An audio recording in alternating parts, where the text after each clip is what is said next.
Ya un momento que tenía desactivados los micrófonos. Ya, profe, ahora sí puede hablar. Gracias, Pablo, muy amable. Mauricio, muchas gracias por la excelente presentación. Fue una puesta al día y un recorderis de todos los conceptos relacionados con eh, los conceptos básicos de fisiología respiratoria relacionados con distensibilidad y resistencia que día a día pues aplicamos en el soporte ventilatorio en pediatría. Me pareció que la presentación fue muy clara, eh, bien definida, muy bien diagramada y muy didáctica. Y yo creo que nos da un piso muy interesante para aplicar estos conceptos en el soporte ventilatorio del día a día. Entiendo que ahora se van a discutir aspectos relacionados con la aplicación de los mismos, específicamente con el efecto terapéutico de la mezcla de Oxy-Heliox en patología eh, broncoobstructiva y obviamente la aplicación y el cálculo de distensibilidad y poder mecánico. Entonces no voy a adelantarme nada de eso porque pues hace parte del ejercicio del OFELO, pero quiero felicitarte por tu excelente presentación. Muchas gracias. Profe, muchas gracias. No sé si alguien, yo sé que a Jaime le gusta harto este tema, no sé si quieras hacer un comentario inicial. Sí, Pablito, gracias. Buenas tardes para todos. En primer lugar, quiero dar una fuerte felicitación al doctor Sarta, una gran presentación con un gran hilo conductor y mensajes de forma y de fondo supremamente interesantes. Eh, Hay que partir de la base que es un tema complejo, que cada vez lo volvemos más complejo. Y el reto que tenemos nosotros los intensistas pediatras es aterrizar estos conceptos fisiológicos cada vez más profundos a nuestra práctica diaria. Yo creo que ese es el clic grande que tenemos que dar y es el reto que tiene Mauricio y los fellows actualmente luego de esa excelente presentación que hizo.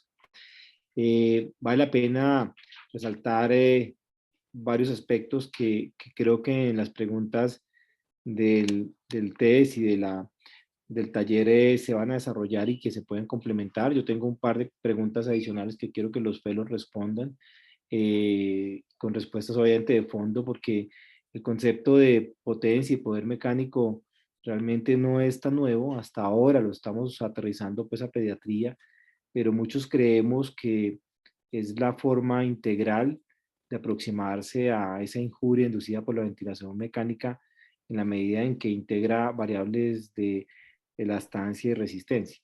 Ya lo vamos a discutir en ese momento, pero nuevamente reiterar la felicitación, Mauricio, y muchas gracias. Jaime, muchísimas gracias. Para los que no conocen las preguntas del taller, se las dejé en el chat para que las vayan pensando. Mientras seguimos recibiendo opiniones, ¿alguien quiere hablar, comentar algo, alguna precisión que quieran hacer o comentar algo sobre la Yo, presentación de Pablito. Mauricio? Profe.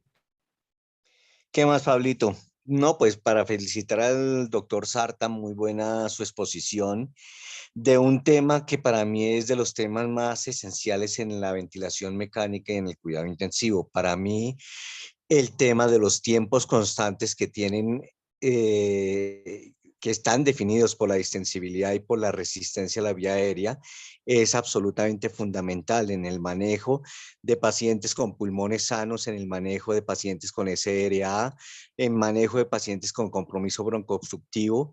Es una cosa esencial y eso es lo que hace más fina la ventilación mecánica, el entender el concepto y el poder maniobrarlo en favor del paciente. Felicito la exposición supremamente clara. Profe Rojas, muchas gracias. No sé si alguno tiene algún otro comentario o algún otro aporte. Bueno, como ven, este es un tema que nos encanta, que cada vez estudiamos más y buscamos más y entendemos menos. y tratamos de empezar a practicar en los pacientes, a veces con éxito, a veces no tanto con éxito, pero en principio, pues cada vez creo que sabemos más y somos más protectores en lo que hacemos. Entonces, las preguntas del taller de hoy van un poco enfocadas a aterrizar esto un poco en lo que hacemos. Uno de los conceptos básicos que Mauricio mencionó en su charla fue el concepto de presión meseta como pilar fundamental en este estudio de la distensibilidad y la resistencia.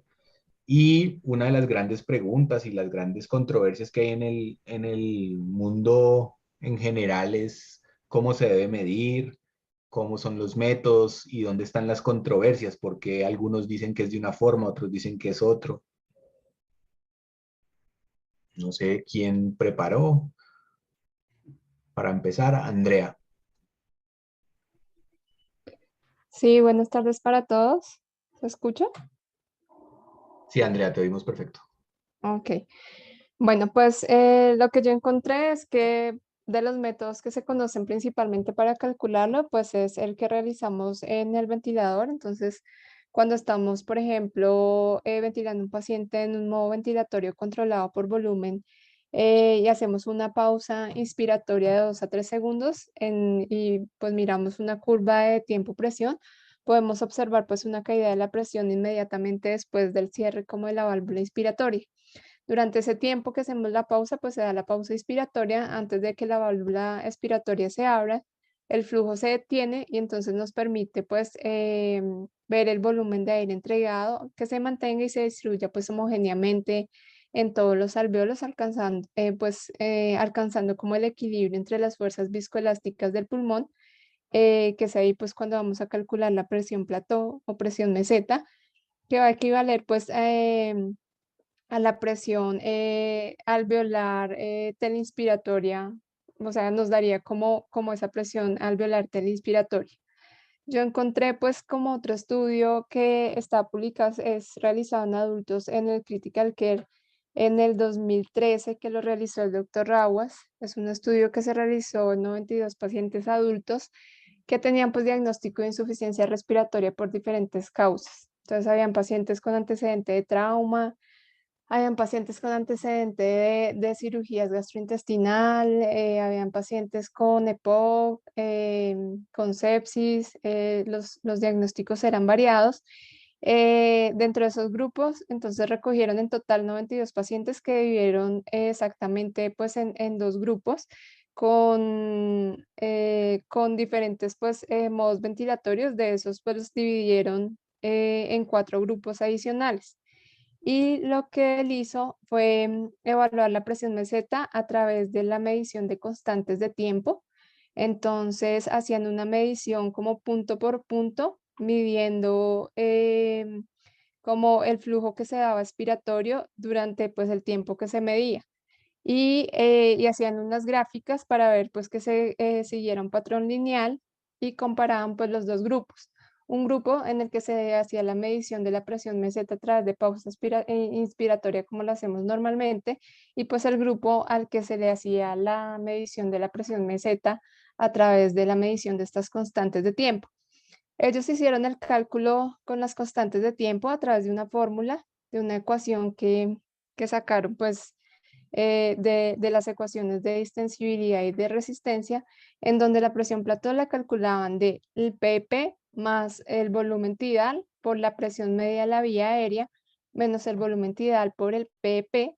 Eso lo dividían sobre el volumen tidal por la constante de tiempo que estaban calculando y el flujo y la tasa de flujo inhalado. Y fue así como encontraron pues que en los dos grupos no se encontraba una variación pues muy diferente en el cálculo de la presión meseta, tanto a través de constantes de tiempo como de la pausa inspiratoria, teniendo pues una P significativa. Em, También encontré pues que el cálculo de la presión meseta se puede hacer, por ejemplo, en pacientes ventilados por modalidad de volumen, pues a través de una fórmula que es el volumen tidal sobre la distensibilidad más el PP total, que es otra de las fórmulas como que encontré para hacer pues la medición de la presión. En cuanto a las controversias que hay acerca de la presión meseta, pues encontré unos estudios que realizó el doctor Belani, que son unos estudios sobre todo para evaluar la medición de la presión meseta en pacientes que son ventilados por presión y en pacientes pues que están en modos espontáneos, que es una pues de las discusiones que hay si se puede realizar la medición o no de esta manera, pues porque la mayoría de veces lo hacemos en pacientes que están en volumen control. Entonces, pues ellos hablan de que durante la ventilación controlada por presión dependiente, pues dependiendo de la resistencia de la vía aérea y del tiempo inspiratorio, el flujo puede llegar a cero al final de la inspiración. Entonces, ellos dividen como los pacientes en un paciente A, que tiene una baja resistencia pues de la vía aérea, en donde el flujo llega a cero durante los ciclos respiratorios normales, por lo que puede coincidir la presión plató con la presión pico. Y en los pacientes B, que es el otro grupo que dividen, en presencia pues de una carga pues de resistencia de la vía aérea un poco mayor, el flujo pues estará presente al final de la inspiración y una pausa inspiratoria manual servirá para medir en ese caso la presión pues meseta.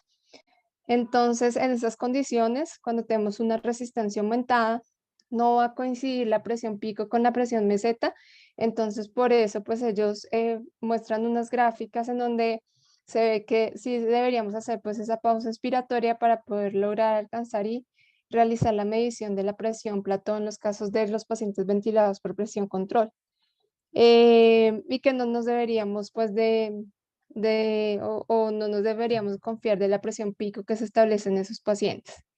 En cuanto a si se puede o no realizar la medición de la presión meseta en los pacientes ventilados, pues en un modo pues espontáneo, ellos hablan que sí se podría realizar.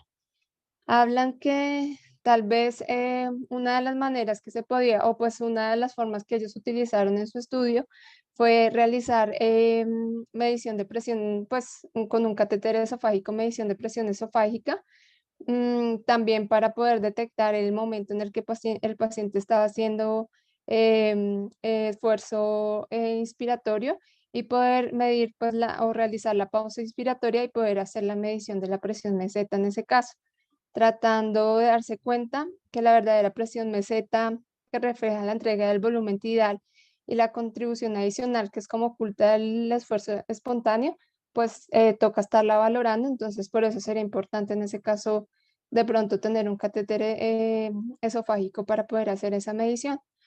Pero ellos concluyen en su estudio que una pausa inspiratoria durante la respiración con ventilación asistida permite la medición de la presión de distensión total derivada de la extensibilidad y la diferencia de presiones, lo que puede permitir una mejor ventilación pues protectora en esos pacientes en modo espontáneo. Entonces pues digamos que estaríamos un poco más seguros para ventilarlos.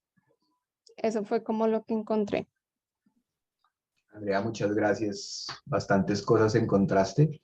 Jaime levantó la mano, luego Ricardo.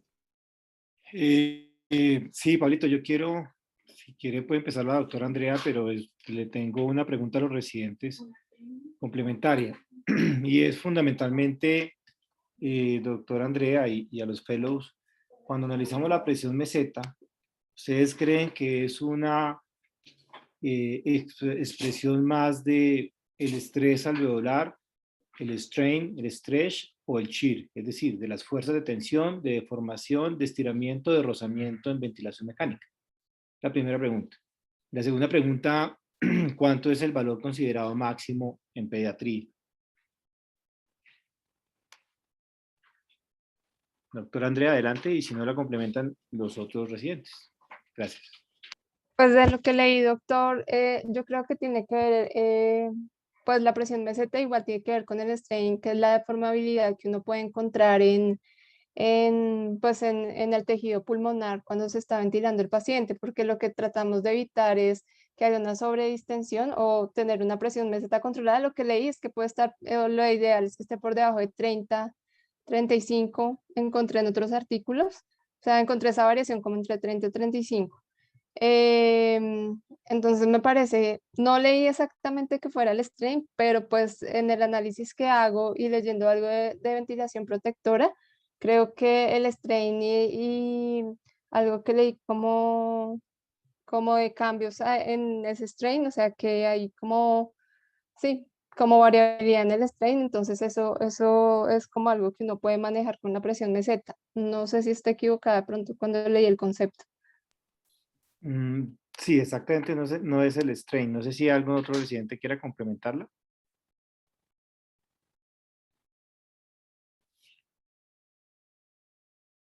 Puede ser de a uno al tiempo, no todos al tiempo. Ricardo. Ricardo levantó la mano. Bueno, buenas tardes a todos. Soy Ricardo Hernández, residente de Cuidado Intensivo Pediátrico de la Universidad de La Sabana. Y bueno, con respecto a la pregunta que acaba de hacer el doctor Fernández, pues yo estaría más, con respecto a la balanza, sería más el estrés, porque digamos que el estrés es más la fuerza, es decir, la presión transpulmonar, mientras que el estrés, pues como ya lo dijo pues Andrés, es más que todo la elongación o la deformación de ese mismo parénquima pulmonar, sin embargo, secundario a esa fuerza. Y son directamente proporcionales, por decirlo así, porque entre mayor estrés o mayor fuerza, pues mayor será esa capacidad de ese pulmón de deformarse o de elongarse, que pues sería el strain, y también secundariamente pues a la membrana alveolocapilar. Y respecto a la segunda pregunta, pues digamos que los valores normales varían según la literatura donde uno lea. Por ejemplo, el doctor Kemani, en su artículo en donde pues, hace las definiciones de la incidencia y la epidemiología del SRA, ellos ahí en ese artículo pues, recomiendan una presión meseta de 28 en un niño con pulmón sano, y permitiendo también unas presiones desde 29 hasta 32 en pacientes que tengan una disminución de la distensibilidad de la pared torácica. Esto también está, digamos que soportado por el consenso del 2015, que está publicado en el Pediatric Critical Care Medicine. Sin embargo, esto tiene una recomendación débil, que solamente el 72% pues, del consenso estuvo de acuerdo con con esta definición. Puedo, eh, ¿puedo complementar la respuesta de Ricardo? Es que Si no. quieres, espérate, Mauricio, que levantó la mano primero Laura y después Ah, es vas. que. Listo, sí, señor. Hola, buenas tardes a todos. Bueno, mi nombre es Laura Alarcón, residente del programa de cuidado intensivo de la Universidad de La Sabana, y pues en respuesta a lo que nos preguntó el doctor y para complementar la respuesta de Ricardo, pues estoy de acuerdo, como dijo él, que nos hablaría más acerca de estrés, teniendo en cuenta que si hablamos de estrés, vamos a hablar de ese cambio que hay en la presión transpulmonar pues en ambos momentos del ciclo, como inspiratorio como expiratorio. Y hablando entonces directamente de que se trata de la presión transpulmonar, entonces, y que estamos hablando pues que no va a haber flujo en ese momento de la medición de la presión meseta, podemos tener en cuenta que solo esos cambios de la presión alveolar, y por eso mismo nos va a hablar específicamente del estrés. Y con respecto a los valores normales, pues lo que se ha descrito son valores entre 28 o 30, específicamente lo que hemos venido manejando según pues lo que nos han mostrado los estudios. No sé, pues Mauricio, puedes continuar si quieres. Bueno, sí, complementando lo que nos venía diciendo Ricardo y Laura, pues yo creo que se ve más asociado la presión meseta con el estrés, con las fuerzas de tensión, y con el stretch, que es el estiramiento pues de estas fibras pulmonares y pues de toda la caja torácica y el pulmón, como lo veíamos con el concepto de distensibilidad. Y adicional a eso, pues lo que dice Ricardo, basado pues en el consenso de SRA, donde tenemos una presión meseta de 28 para pulmón sano y de 30 a 32 para pulmón enfermo. Pero si vemos el estudio de los japoneses, donde veían que si un paciente duraba más de 24 horas con una presión meseta por encima de 25, ya se producía daño pulmonar y se asociaba con mayor mortalidad en este estudio. Entonces, pues digamos que la tendencia va a ser a que manejemos presiones pulmonares menores. Empezamos con 32 y 34, ya vamos en 30 y 28. Yo creería que, como se evidenció en el estudio de los japoneses, donde vieron que la presión meseta por encima de 25 en un periodo mayor a 24 horas se asocia con mayor mortalidad. Eso era lo que tenía para Bueno, contar. muy bien, vamos a, lo que ustedes han venido comentando realmente, pues tiene la razón y está relacionado con el estrés alveolar. Recuerden ustedes que la presión meseta es la presión, como lo han mencionado, que lo medimos cuando el flujo es cero. Y normalmente la presión de la vía aérea tiene un componente resistivo y un componente elástico, y el componente resistivo es el producto del flujo por la resistencia. Y si el flujo es cero, todo lo multiplicado por cero, pues obviamente da cero, por lo tanto se equipara la presión de la vía aérea con la presión alveolar. Y por eso hablamos que la presión meseta es una variable que nos habla de la expresión de la presión alveolar. Cuando hablamos de las diferentes lesiones y de las diferentes herramientas que pueden lesionar tanto el epitelio como el endotelio en ventilación mecánica, recuerden que el concepto de estrés está relacionado con fuerzas de tensión, el de strain con fuerzas de deformación, el de stretch con fuerzas de estiramiento y el de shear con fuerzas de rozamiento. En ese orden de ideas, el mejor subrogado de la estrés alveolar es la presión meseta o presión plató, porque nos está hablando de esas fuerzas de tensión y va a ser proporcional a la velocidad de formación. Por lo tanto, ese estrés o fuerzas de tensión o riesgo de ruptura es más alto y ahí interacciona con el strain dinámico que durante el strain estático. Por eso, recuerden ustedes que ese concepto de strain y estrés lo podemos ver en la curva presión-tiempo normalmente, cuando uno lo hace extrapolable al modelo de resortes que está descrito pues de hace muchos años, en donde fundamentalmente en la curva presión-tiempo puedo ver ese índice de estrés y saber si tengo capacidad de reclutamiento residual o no, ajustando o no PP del paciente. Entonces, para puntualizar el concepto, la presión meseta es una expresión del estrés alveolar, está relacionado con esa pues, velocidad de formación y pues nos va a servir como una guía. La segunda pregunta es cuánto es el valor que podemos considerar en pediatría y si es extrapolable el de los adultos. Entonces, recuerden que inicialmente manejábamos niveles muy altos. La conferencia de consenso de SRA de 1994 daba un punto de corte de 35 centímetros de agua. Lo fuimos bajando y a partir del estudio ARMA del SRA Network del año 2000, se tomó como punto de corte 30 centímetros de agua, un punto de corte de repente un poco más arbitrario.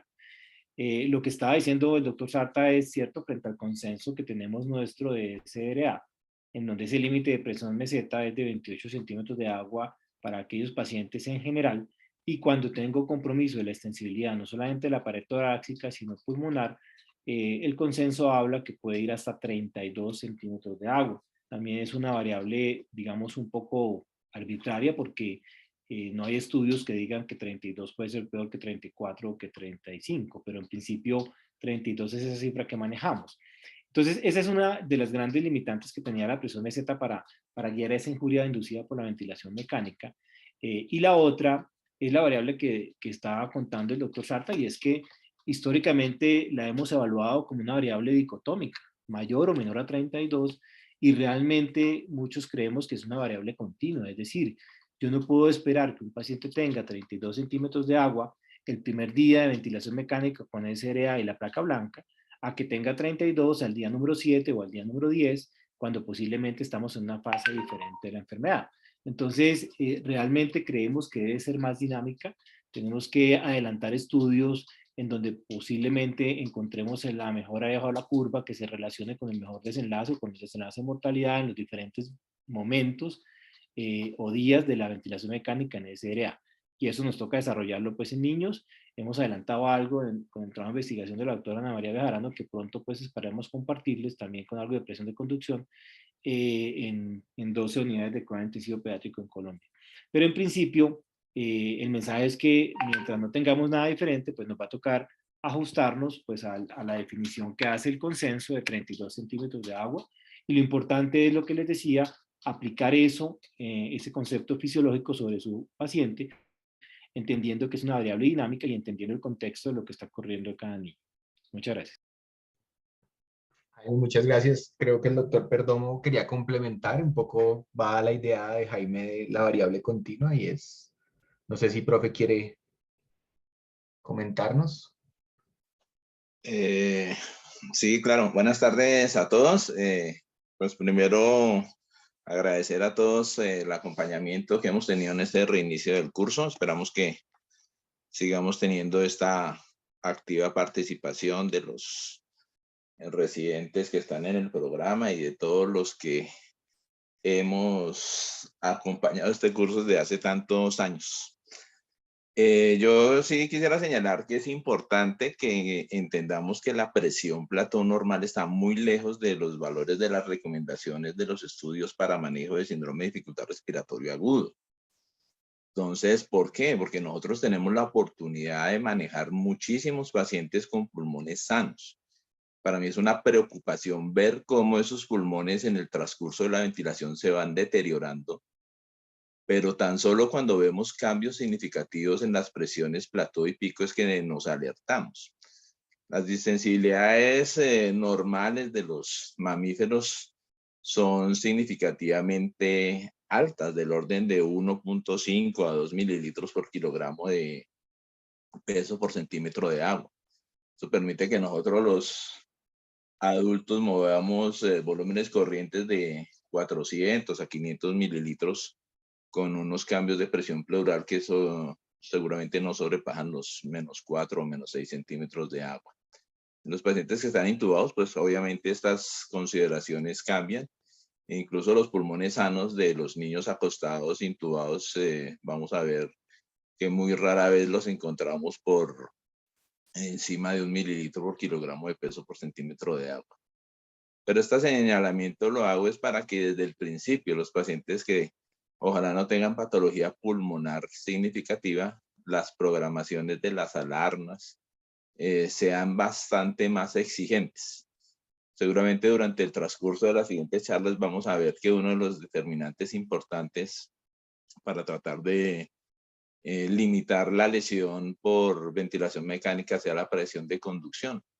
Y muchos manejamos el concepto de ojalá no pasar de los 15 centímetros de presión de conducción, sintiendo que idealmente eso debería ser un valor por debajo de 10 centímetros de agua. Entonces, como sé que muchos de nosotros manejamos pacientes con pulmones sanos, tener presente esto para hacer los respectivos ajustes de las alarmas en la ventilación y sobre todo empezar a notar tempranamente los cambios que pueden ocurrir tanto en la distensibilidad como en la resistencia y no llegar a hacer diagnósticos tardíos de condiciones que pudieran ser tratadas más oportunamente, como puede ser el inicio de un proceso infeccioso, una atelectasia, o incluso eventualmente cosas como neumotoras u otras situaciones que nos lleven a alteraciones en las propiedades de distensibilidad y resistencia que deben ser una condición que estemos vigilando cercanamente en todos los pacientes que estén ventilados, más en los niños que tienen pulmones sanos. Yo siempre digo que si a uno le entregan un objeto en buenas condiciones, uno tiene que regresarlo lo mejor posible. Cuando está dañado, pues que uno lo devuelva un poquito dañado, pues es entendible, pero un pulmón sano debemos ser tan cuidadosos como los pulmones enfermos para protegerlos. Ese era mi comentario, Pablito. Profe, mil gracias. Creo que, como ven, es un tema que nos interesa mucho y es muy preocupante. Por eso la pregunta de cómo se mide, que es una de las discusiones grandes, la interrumpimos porque estábamos tratando de entender por qué era tan importante la presión meseta. Para redondear un poco lo que dijo Andrea, en principio, pues hay muchas teorías de cómo medirla y hay muchas técnicas para medirla. Tienen algunas ventajas y desventajas. Algunos obligan a que el paciente esté controlado, algunos obligan a que sea un modo de volumen, otros prefieren sacrificar el exceso, digamos, de perfección en la medición y prefieren intentar hacerlo en formas espontáneas. Hay algunas discusiones de cuántos segundos, porque si lo hacen demasiado corto y el paciente es obstructivo, pues no van a poder saber exactamente hasta dónde iba a bajar la presión, pero si lo dejan demasiado largo, si hay una fuga, se va a perder. También cuando está muy largo, ustedes ahí pierden presión simplemente por condiciones de resistencia al tejido. Hay varias discusiones ahí, las formas automáticas que ustedes han visto en algunos ventiladores que hoy en día pueden presentarles la presión meseta de forma continua, lo hacen de forma indirecta, ellos calculan es la distensibilidad y la resistencia del circuito a través de unos cálculos indirectos de integrales de la caída del movimiento, entonces pueden hacer múltiples cálculos por segundo y logran calcular más o menos una meseta promedio. En general, todos se comportan bien en pulmones sanos y de baja distensibilidad, en los pulmones obstructivos empiezan a patinar. Pero bueno, esa era la pregunta y eso era lo que queríamos que buscaran, formas, métodos y dónde estaban las controversias. La siguiente pregunta va orientada un poco a una cosa que siempre hemos discutido, cada vez estamos más claros que la potencia mecánica es un aspecto fundamental. Mauricio les mostró el último estudio de Pardy mostrando que hay valores absolutos que podrían estar relacionados con variables específicas. Obviamente, en principio, acuérdense que el poder mecánico básicamente lo que está diciendo es que están poniendo más parámetros ventilatorios a un pulmón. Entonces, siempre la discusión ha sido de cómo encontrar o qué balance encontrar en ese poder mecánico, y entonces empieza la discusión de, dentro de los componentes de la distensibilidad y resistencia en la fórmula de poder mecánico, cuáles son los que agregan una relevancia al valor total. En términos concretos, imagínense que tienen que romper, tienen que cambiar un valor y entonces no saben si cambiar la presión, si cambiar el volumen, cuál va a tener más impacto en la potencia, a cuál le bajo primero, ese tipo de cosas cuando estamos en rangos altos porque el pulmón viene ya muy enfermo. Entonces no sé qué leyeron, qué encontraron. Laura. Bueno, buenas tardes de nuevo para todos. Mi nombre es Laura Alarcón, residente del programa de cuidado intensivo de la Universidad de La Sabana. Y bueno, entonces para iniciar con esta pregunta, pues recordemos que pues ese concepto de poder mecánico en la ventilación pues se deriva de la primera ley de la termodinámica y pues también del principio en el que la energía pues no se crea ni se destruye. Entonces, ¿a qué va esto? Pues en la ventilación mecánica lo que vamos a tener es que esa energía va a cambiar de energía eléctrica a energía potencial, energía cinética y a calor a medida que estamos generando esa presión para que pueda moverse ese volumen pues dentro de los pulmones. Y pues bien, como lo nombraba Mauricio durante su charla, pues va a ser esa transferencia de energía la que va a afectar el parénquima pulmonar y es pues de lo que estamos hablando que queremos prevenir porque va a ser esa energía la que produzca esos cambios estructurales tanto a nivel pues tisular como celular que contribuyen a la lesión pulmonar. Ahora bien, entonces pues digamos que se describen y algo de eso pues también nos mostró Mauricio como el desarrollo de ciertas ecuaciones, ¿cierto? No sé, Doc, si puedo compartir un momentico pantalla. Sí, claro, dame un instante.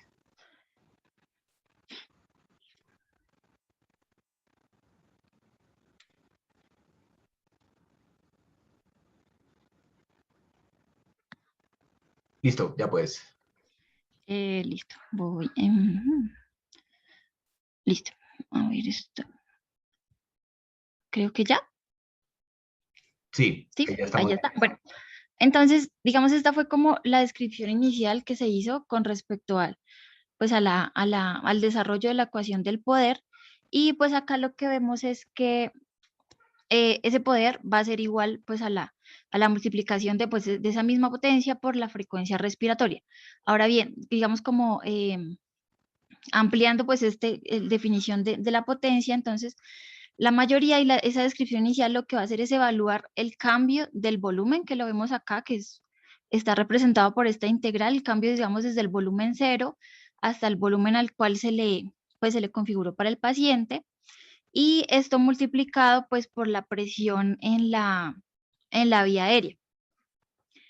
Entonces, digamos de ahí tenemos, pues de pasar esto, digamos como a la práctica clínica ha sido pues muy difícil y de ahí pues se ha visto que han habido como varios intentos de empezar como a desglosar esas variables, ¿cierto? Y pues uno de estos fue como llevarla un poquito más relacionada a la ecuación de movimiento, como para que la tuviéramos un poco más como aterrizada al paciente, ¿cierto?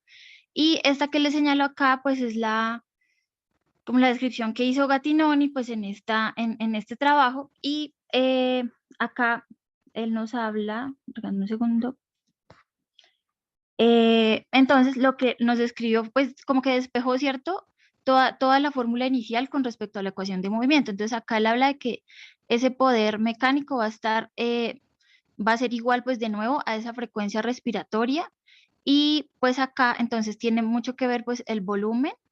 Pero, y bien como nos mostraba Mauricio, pues en su charla, aquí vamos a estar hablando de que tiene una relación con la distensibilidad y con la resistencia, acá de forma directa, pues con la resistencia pues al flujo, y inversamente proporcional a lo que es la distensibilidad. Ahora bien, con respecto a lo que encontré digamos, de las variables que más se han relacionado, una de las que encontré más relacionadas, pues fue más acerca de la frecuencia respiratoria. Ahora, con respecto a la medición, y ya pues la amplío un poquito de esto de la variable como más importante, que me parece importante que como que lo aterricemos un poco con respecto a la medición. El primer método pues va a estar basado en el análisis de las curvas presión-volumen pues que tenemos a la mano. Entonces, la estimación de esa potencia mecánica con este método pues va a depender de esa técnica que se está usando para pues, ver las curvas de presión-volumen. Entonces, bajo condiciones de bajo flujo, la influencia de esas propiedades resistivas del sistema, y que es muy importante, si tenemos bajo flujo, esas propiedades resistivas se van a reducir y van a ser las propiedades elásticas del sistema respiratorio las que tienen un componente más importante en el cálculo de esa energía mecánica. Entonces, lo que vemos acá en la gráfica 1, muestra esa curva que se realizó mostrando la presión versus el volumen, ¿cierto?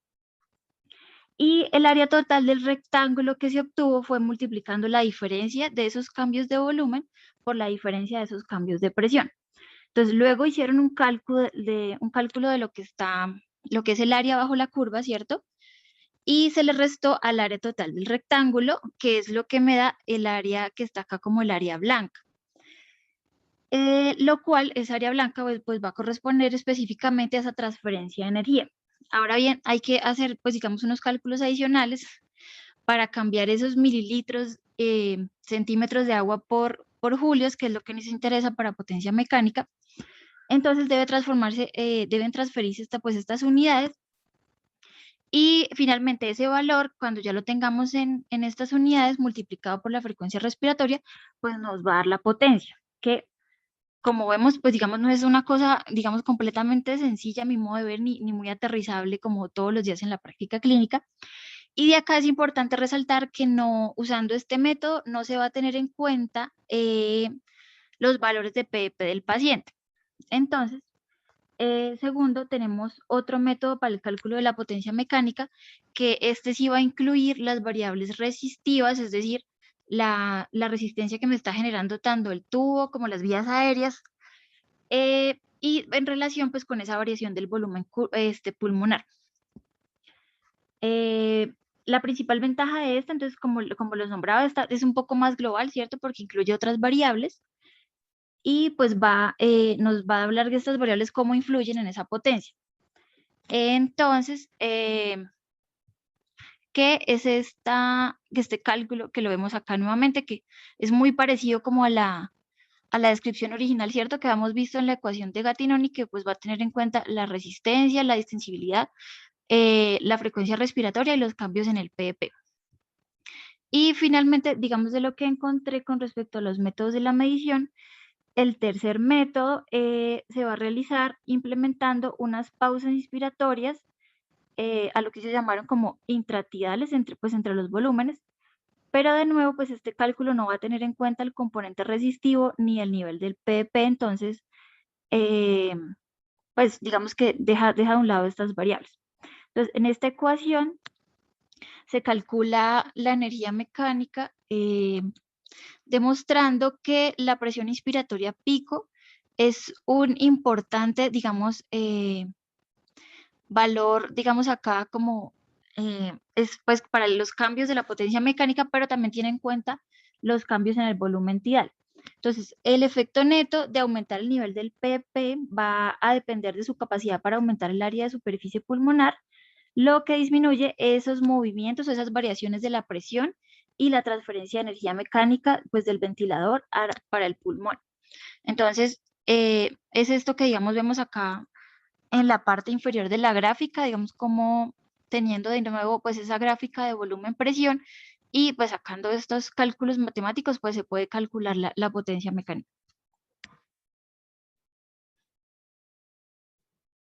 Perfecto, Laura, muchas gracias. Hiciste un muy buen esfuerzo. Digamos que la respuesta es compleja y la seguimos debatiendo mucho. No sé, Jaime, ¿quieres complementar algo de lo que dijo Laura? Sí, Pablito, pues como siempre, primero dos preguntas para los residentes y después para complementar lo que se está hablando. La primera pregunta es, o el reto que tenemos, como mencioné en un principio, es llevar eso a la aplicación del día a día. Entonces, la primera pregunta es, ¿qué relación tendría esa potencia mecánica con el reclutamiento pulmonar y la titulación de PEP? Y la segunda pregunta es, ¿qué relación tiene esa potencia mecánica con el potencial daño que induce la ventilación de alta frecuencia?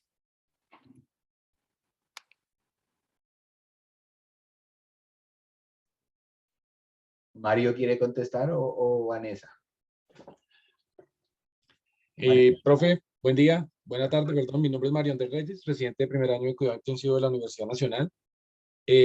Ya le he hecho un poquitico de cabeza a la pregunta que hace el profe Fernández, pero simplemente quería hacer una mención en lo que estaba hablando Laura previamente.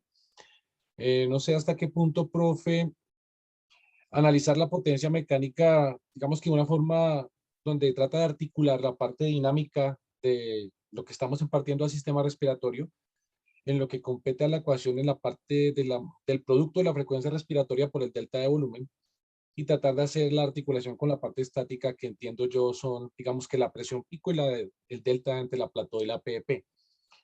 Entonces, digamos que me permitiría, teniendo un target de la potencia mecánica que no sobrepase los 12 joules por minuto, al hacer el análisis matemático, poder evaluar cuál de esas dos partes de la ecuación es la que más está, digamos que aportando a la elevación de la potencia en el sistema, y poder hacer la modificación en la estrategia ventilatoria.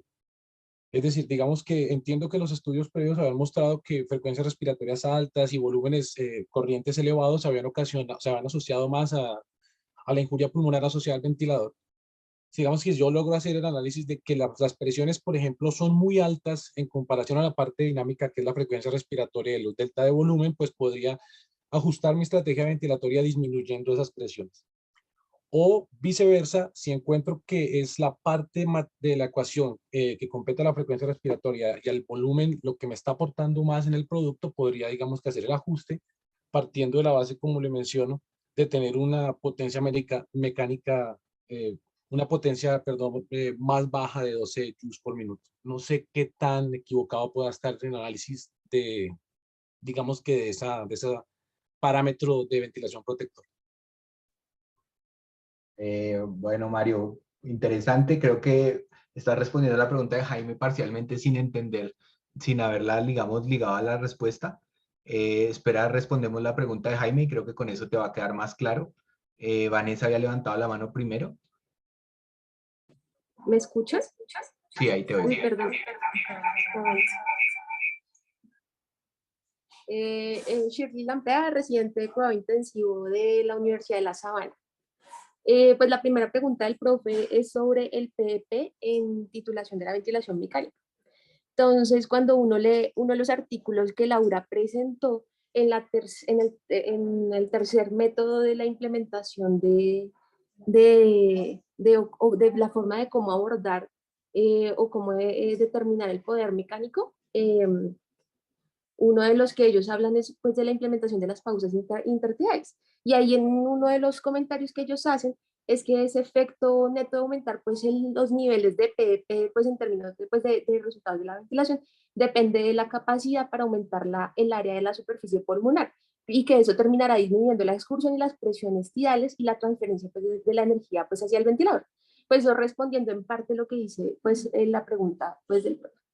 Y la segunda pregunta sobre la ventilación de alta frecuencia es algo que también lo hemos pues, comentado en algunas otras situaciones, y pensando pues solo desde la fórmula simple de cómo calcular la potencia mecánica, que es una de las fórmulas que habló Laura en la charla, que era el volumen ideal por el delta de las presiones, por la frecuencia respiratoria, solo con tener una frecuencia respiratorias pues suprafisiológicas que utiliza la ventilación de alta frecuencia, en la energía que generaría la ventilación de alta frecuencia. Y pues de eso también hay algunos pues resultados asociados. Entonces pues la ventilación de alta frecuencia terminaría siendo un poco más lesiva en términos de energía para el pulmón. Chile, gracias. María Paula, levantaste la mano. Sí, señor. Buenas tardes a todos. Soy María Paula Salazar, residente de primer año de la Universidad de La Sabana. Para complementar la respuesta que estaba dando Shirley y pues para justificarla un poco, en el estudio que realizó Bala y colaboradores y que se publicó en el Critical Care, ellos documentaron que el poder mecánico y se asociaba a los días libres de ventilación mecánica en niños con SRA dependía principalmente de la edad, y que se encontró, perdón, y es que en los niños menores de 2 años, en comparación con los niños mayores, tenían registros de menor PEP, menor volumen y adicionalmente mayores frecuencias respiratorias y a su vez mayor delta de presión. Estos hallazgos pues uno los pudiera esperar en algunos pacientes, ya que pues la frecuencia respiratoria, ya que la frecuencia respiratoria fisiológica pues en los niños más pequeños es mayor, pero eso encontró que a su vez esto aumentaba pues el poder mecánico que generando mayor transferencia de energía a nivel pulmonar y aumentando así mayor la lesión pulmonar con disminución de la distensibilidad y aumento de la telectrauma, por lo cual uno de nuestros pacientes, en vez de, por ejemplo, estar aumentando la frecuencia respiratoria, pudiera hacer titulación del PEP y así de esta manera disminuir la lesión. Y pues adicionalmente con respecto a la ventilación de alta frecuencia, al usar yo frecuencias respiratorias suprafisiológicas, estaría aumentando los joules que voy a transmitirle al paciente y pues lesionando a su vez el pulmón. Muchas gracias. Gracias, María Paula. Bueno, muy bien, Pablito. Digamos que la respuesta de María Paula y Shirley se complementan y algo alcanzó a tocar Mario frente a las dos preguntas. Porque todo se centra mucho en ese trabajo interesantísimo que publica Bala de Colaboradores de Los Ángeles que acaba de citar María Paula, pero quiero resaltarles cosas más importantes de ese trabajo derivado de Pardee del mes pasado, y es que primero participan un par de latinoamericanos muy reconocidos y grandes amigos de Pablo y de todos, que son Pablo Cruces y Franco Díaz. O sea, eso es una cosa importante resaltar. Segundo, también participa Vicente Modesto y Alberto Medina, dos españoles que trabajan mucho en ventilación mecánica hace muchos años. Y Keiber también, pues obviamente hace sus aportes.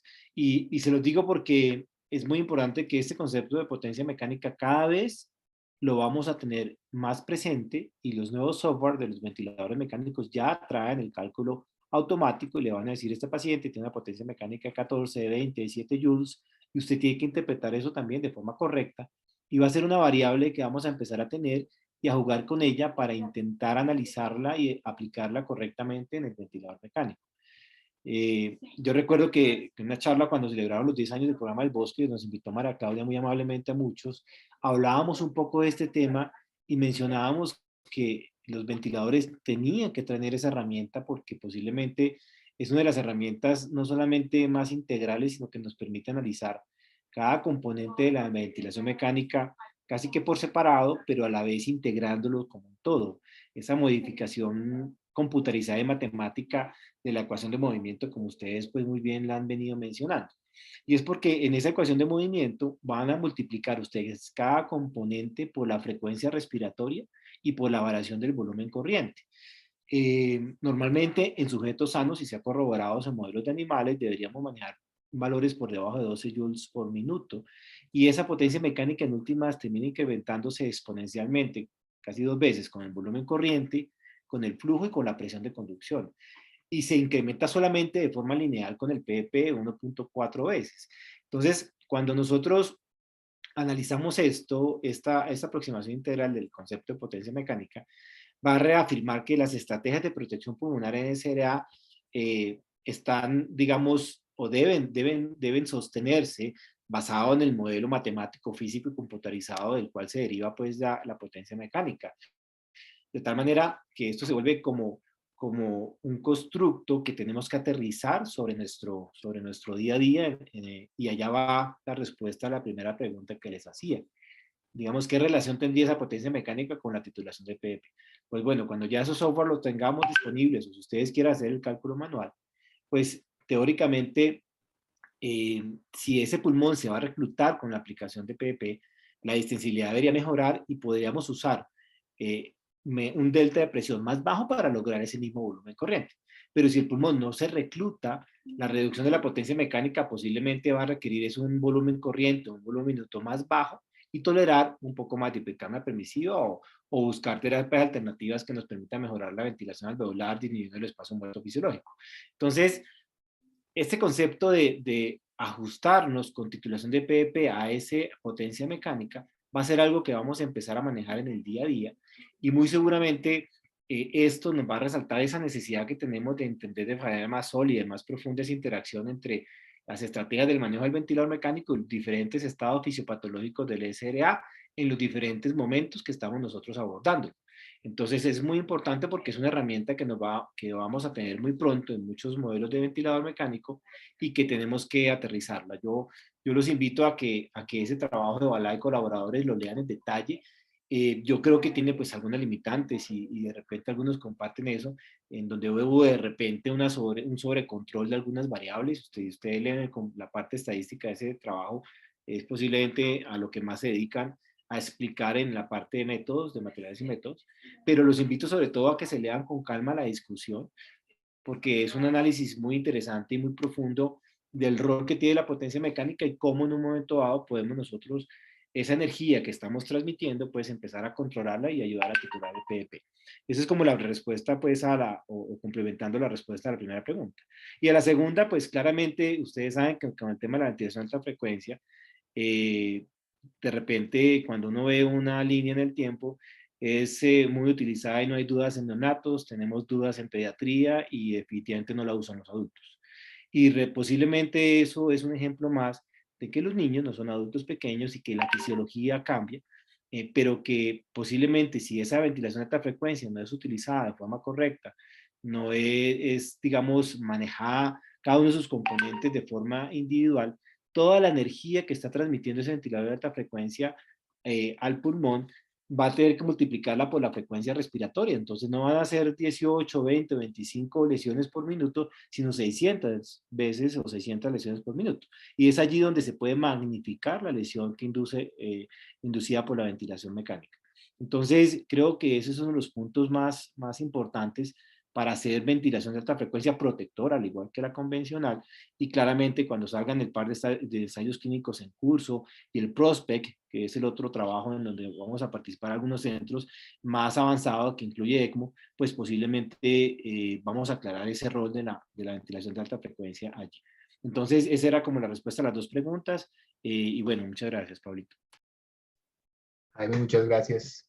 Bueno, en aras del tiempo, pasemos a la última pregunta. La última pregunta se aleja un poco del trabajo distensible y más bien se enfoca en el trabajo de resistivo y todo lo que hemos aprendido del helio y sus dificultades y sus cosas buenas y malas.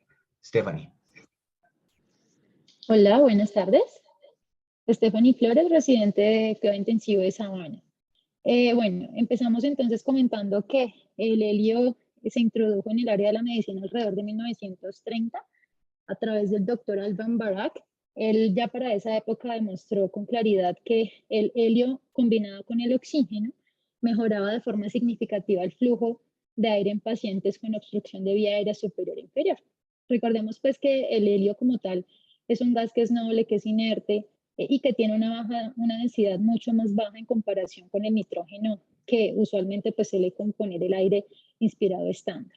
Entonces, al reemplazar parte de ese aire de ese nitrógeno por helio, tendremos que la densidad pues va a variar casi en un tercio en relación con el aire estándar.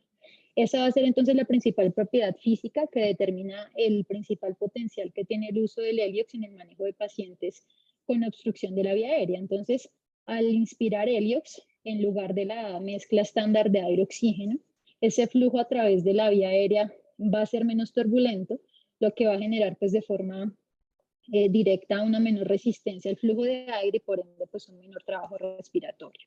Entonces, Como consecuencia, durante la ventilación con heliox tendremos presiones de conducciones más bajas que permitirán pues, obviamente hacer una distribución de oxígeno a los alveolos distales de forma más heterogénea y de esta forma pues, mejorar la oxigenación.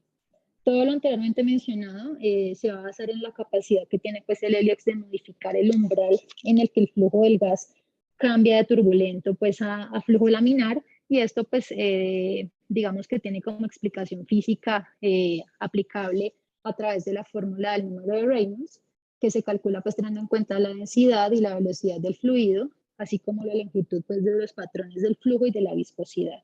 Entonces, si tenemos un número de Reynolds bajo, los flujos van a tender a ser dominados por características laminares, mientras que un número de Reynolds más alto reflejará pues la preponderancia de un flujo turbulento, que se caracterizará pues obviamente con cambios caóticos en la presión. Entonces, si nosotros hacemos uso del heliox, tendremos una reducción pues de la densidad en el denominador de la ecuación de este número, y de esta forma pues obviamente aumentarán las posibilidades de que presentemos un patrón de flujo laminar, y de esta forma pues disminuiríamos el trabajo respiratorio. De igual manera, el heliox tiene también unas, digamos, capacidades en mejorar el intercambio de gases, si tenemos en cuenta pues que por la ley de Fick el CO2 se difunde de 4 a 5 veces más rápido en heliox que en una mezcla pues de aire-oxígeno estándar, y de igual manera pues se ha descrito para él algunas propiedades antiinflamatorias. Y ya con respecto a la evidencia, digamos que tenemos el estudio Mora y colaboradores, que fue publicado en el 2021 en Cochrane, en donde ellos examinaron y evaluaron el efecto del heliox, comparándolo con oxígeno estándar y otras intervenciones pues, como básicas para el manejo de CRUB en pacientes con CRUB leve, moderado y severo. Y ellos en realidad tuvieron bastantes limitantes en relación a la cantidad de ensayos clínicos aleatorizados que pudieron incluir. Solamente lograron incluir 3 ensayos que fueron los que medianamente cumplieron pues como con los requisitos de poder epidemiológico para poderlos pues obviamente analizar. Ellos en realidad concluyen que es posible que el heliox no sea más efectivo que el oxígeno estándar en niños con CRUB leve, pero puede que sí tenga unos beneficios a corto plazo en los pacientes con CRUB moderado a severo, pero pues obviamente terminan concluyendo que se requieren más estudios con mayor poder estadístico que permitan pues obviamente dar unas conclusiones pues obviamente más concluyentes. Y esto es todo. Stephanie, muchas gracias. No sé si alguien quiere complementar lo que contó Stephanie o encontraron alguna otra cosa.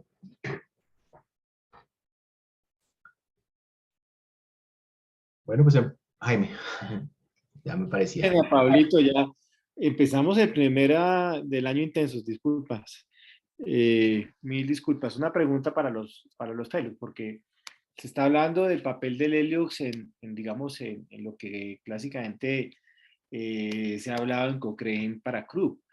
Pero, digamos, ¿qué opinión tienen o qué artículos encontraron para enfermedad de vía aérea inferior, para crisis o estatus asmático?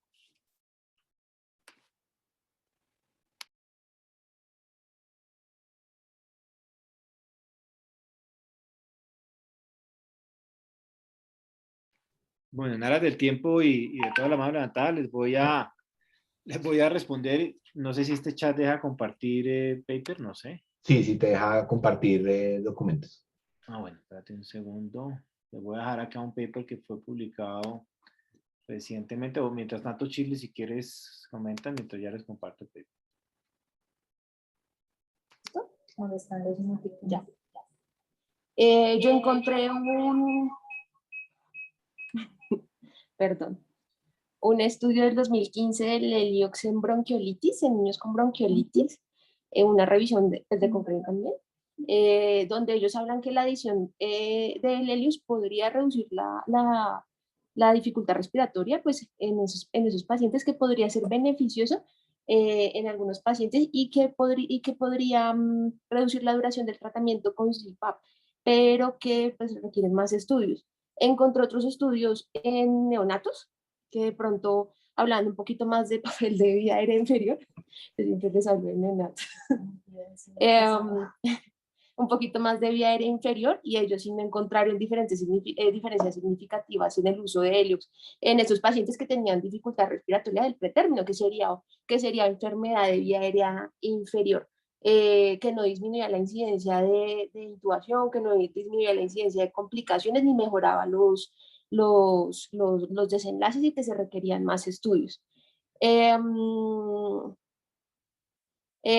Comparándolo pues de adultos y niños en SRA, encontré un estudio descriptivo del 2015, donde decía que la evidencia pues era muy limitada para soportar pues la justificación de utilizar el Heliox en SRA, tanto para adultos o para niños, como una estrategia para mejorar la ventilación y reducir el trabajo respiratorio. Que si hay modelos animales, que hay modelos pues en niños y en adultos, que podría ser útil, pero pues también que requiere pues más estudios. Principalmente pues los resultados grandes son en vía aérea superior, que es el estudio grande que ya mencionaron previamente. Y encontré un estudio que también me pareció pues interesante usarlo cuando se usa el Heliox como forma de transporte de algún medicamento. Entonces, para nebulizar beta 2 en niños y en adultos también con SRA, era una revisión sistemática pues en niños y en adultos con asma, publicado pues en el 2014, donde decía que la nebulización impulsada con ellos podía producir disminuciones significativas en las hospitalizaciones con un OR y una disminución de gravedad de exacerbaciones. Entonces que el Heliox podía ser beneficioso para la limitación pues pues, la limitación del flujo aéreo que tenían en estos pacientes. Eso como hablando de otras patologías diferentes al grupo. Gracias, Chili. Marco. Hola, ¿qué tal? ¿Me escuchan? Sí, perfecto. Bueno, hola, mi nombre es Marco Sierra, yo soy residente de primer año de la Universidad de La Sabana, de cuidado intensivo. Respecto a los diferentes estudios que se han realizado o que uno encuentra pues en la literatura, encontramos estudios a nivel nacional y estudios a nivel pues internacional. Empezando por los estudios a nivel nacional, miren que hay un estudio bastante interesante que, si bien es una tesis de grado de la doctora Daisy Angarita, que se realizó pues en conjunto con algunos de los docentes de cuidado intensivo, en donde ellos pretendían evaluar si el Heliox reduce la resistencia en la vía aérea en niños y adolescentes con patología bronquial obstructiva que requerían ventilación mecánica. Si bien es un estudio prospectivo, observacional y descriptivo en niños y adolescentes con patología, como les mencioné, bronquial, obstructiva y ventilación mecánica, en donde ellos pues lo que hacían era que medían diferentes variables. Entonces estaba resistencia, presión pico, presión media de la vía aérea, presión meseta, volumen corriente, el octopip, la distensibilidad, el PETCO, la ventilación pues en el espacio muerto antes del inicio del Heliox, a los 30 minutos, a los 2, a los 4, a las 6, a las 12, a las 18 y a las 24 horas, y diariamente hasta suspenderlo, o ya sea pues por extubación, o cuando tenía pues una PIO2 mayor al 50%. ¿Ellos qué encontraron? Encontraron pues un estudio con unos resultados parciales que incluyó 9 pacientes en los cuales encontraron un descenso significativo de la resistencia expiratoria a los 30 minutos, de 51.2 versus 32.3, con una P significativa. A las 2 horas, de 51.2 versus 33.4, igual con una P significativa. A las 4 horas, de la misma manera. A las 2 horas también, a las 4 horas igual. Y todos estos resultados que obtuvieron fueron con una P significativa.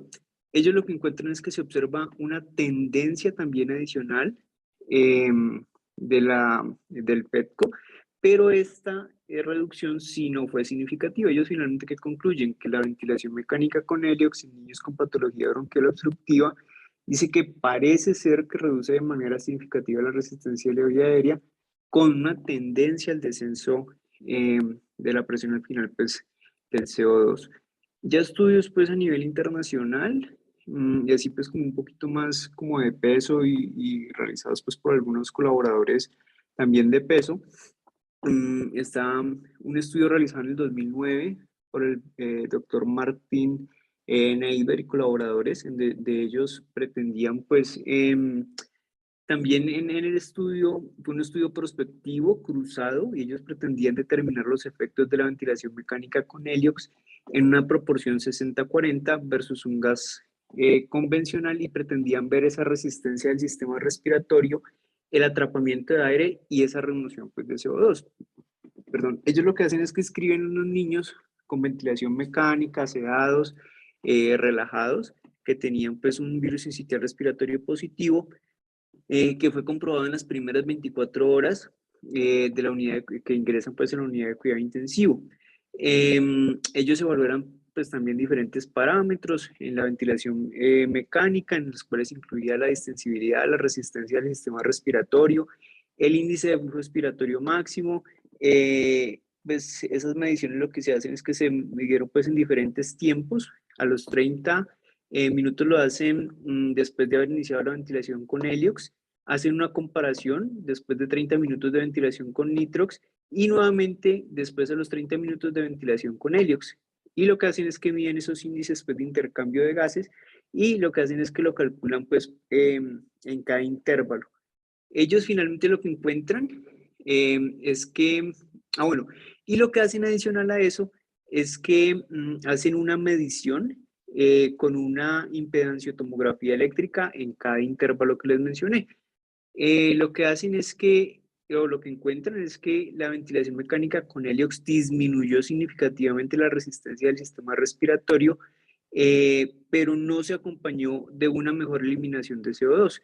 Finalmente, lo que ellos concluyen es que la resistencia del sistema respiratorio disminuye significativamente con ventilación mecánica con heliox. Eso era todo. Correcto, Marco, gracias. Creo que Jaime para cerrar. Sí, para cerrar, Pablito, ya muy puntualmente. Digamos que dos mensajes. El primero, lo que tú estabas comentando fue el trabajo de grado que hicimos con Daisy Garita hace unos años, que fundamentalmente buscaba ese modelo que Keiber describía con reducción de la resistencia de la vía aérea, llevarlo pues directamente a un ventilador mecánico que tuviera un software específico para ellos, que en ese momento pues es el Hamilton G5. El Hamilton G5 tuvimos la oportunidad de tener un software específico y ventilar o usar el heliox directamente a través del ventilador mecánico en niños con bronquiolitis con patología obstructiva. Ese reporte de ella, que fue una serie de casos preliminar, solamente 9 casos, ya culminamos el tamaño muestral, que son 44 pacientes, y los hallazgos son consistentes con los iniciales, es decir, con el heliox notamos nosotros una reducción en la resistencia de la vía aérea, con un pico máximo entre 4 y 6 horas luego de su utilización, y sí, a diferencia de Keiber, vimos un reflejo importante en la reducción de el CO2 en esos pacientes que tenían predominantemente patología obstructiva más que un fenómeno mixto. El artículo que les comparto multicéntrico ahí en el chat es del grupo de la Universidad de Miami, de la Universidad de la Florida, perdón, en donde fundamentalmente en un trabajo observacional analítico más que descriptivo, a pesar del título, con las limitantes propias de la naturaleza de estos estudios, notan lo que hemos notado creo que en muchas partes, y número uno, su desenlace primario, como ven, es disminución de la utilización del heliox, y creo que eso nos ha pasado en todas partes. En la última década hemos bajado sustancialmente su utilización, pero el segundo hallazgo también es consistente con algo que vemos mucho en los niños asmáticos, y es que existe una mejoría, digamos, frente al trabajo respiratorio en aquellos pacientes en donde se utiliza el heliox de forma adecuada. Y digo de forma adecuada fundamentalmente porque acuérdense que el heliox, la mezcla que tenemos en el mercado son 60-40, 70-30 y 80-20, y entre más contenido de heliox, menor es su densidad, por lo tanto disminuye más el número de Reynolds y convierte el flujo turbulento en flujo laminar. Por lo tanto, es clave no solamente utilizarlo muy bien, sino limitar su mezcla con el aire ambiente para lograr su máximo efecto, entendiendo que no tiene un efecto terapéutico porque él no interactúa con membranas biológicas. Por eso es que en los laboratorios de función pulmonar se utiliza para medir el espacio muerto. Entonces, de alguna manera, lo que encuentran es, luego de ajustar a factores de confusión en el modelo de regresión logística, en el análisis multivariado, un mayor beneficio del heliox en ese sentido, y como siempre, cualquier conclusión de estudios de esta naturaleza, pues necesitamos un ensayo clínico y necesitamos estudios prospectivos que validen estos datos. Entonces, el mensaje fundamental es que cada vez lo estamos usando como menos, cada vez sus indicaciones están más restringidas y muchas veces en las unidades lo utilizamos como terapia de rescate cuando hemos tenido ya al paciente con varias intervenciones y no encontramos pues una adecuada resolución del problema, particularmente más en vía aérea inferior, en bronquiolitis y en estatus asmático. Fundamentalmente eso es. Pablito, muchas gracias y mil disculpas por habernos extendido un poco.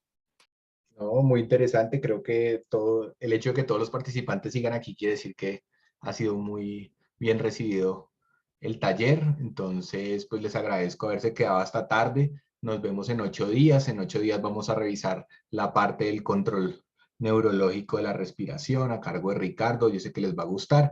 Entonces, no se lo pierdan y nos vemos en 8 días. Cuídense mucho.